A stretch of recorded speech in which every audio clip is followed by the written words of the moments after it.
10-year note Treasury yields open moving higher, nudging up to a 2-week high north of 165, only to see things quickly reverse after the Fed announcement. A very dovish Fed pushed yields all the way down to 161. So not a real wide range. And again, we're getting used to that as the bond market doesn't really see knee-jerk reactions unless there's something out of left field, like say an auction that fails to bring demand, which we saw with the 7-year a few months ago. We haven't seen that today on a Fed meeting. Basically, a pretty quiet trade. We did nudge yields higher pre-Fed, and then post-Fed, we saw yields go back down. We'll talk about what the Fed said in a moment, but right now that seems we're holding that 160 to 180 range at the lower end of that range, right around 161 on the close today.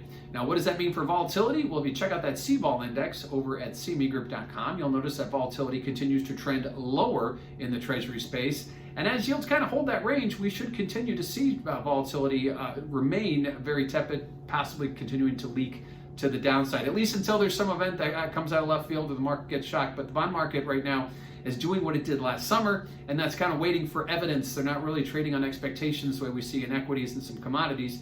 The bond market waiting for that evidence, and right now hasn't gotten any. Nothing's changed. Fed's going to stay the course with what they're doing, and bond market knows that. So right now, volatility continuing to trend lower as the trend is your friend. And lastly, what happened with FOMC today? Well, Fed Chair Powell spoke about his concerns for employment. And while they are pleased with the economic reopening, they think things can be better.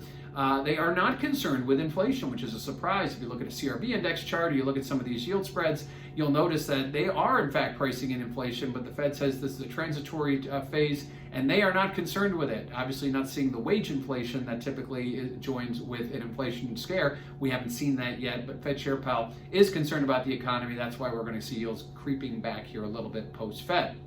Likewise, there was no talk of tapering. Not that we expected the Fed to come out and start tapering or announce a tapering, but maybe throwing out a whisper about possibly doing it, whether later this year or even next year, but there was no talk of that. And actually, he said it's not time for that at this point. So again, the Fed's going to stay in play. They're going to continue to purchase treasuries as part of their policies. They're going to continue to keep rates at zero, and they're going to continue to wait and watch, something that we've become very accustomed to since last year. So 10-year note yields open higher, make a 2-week high, but reverse on a dovish Fed and no taper talk.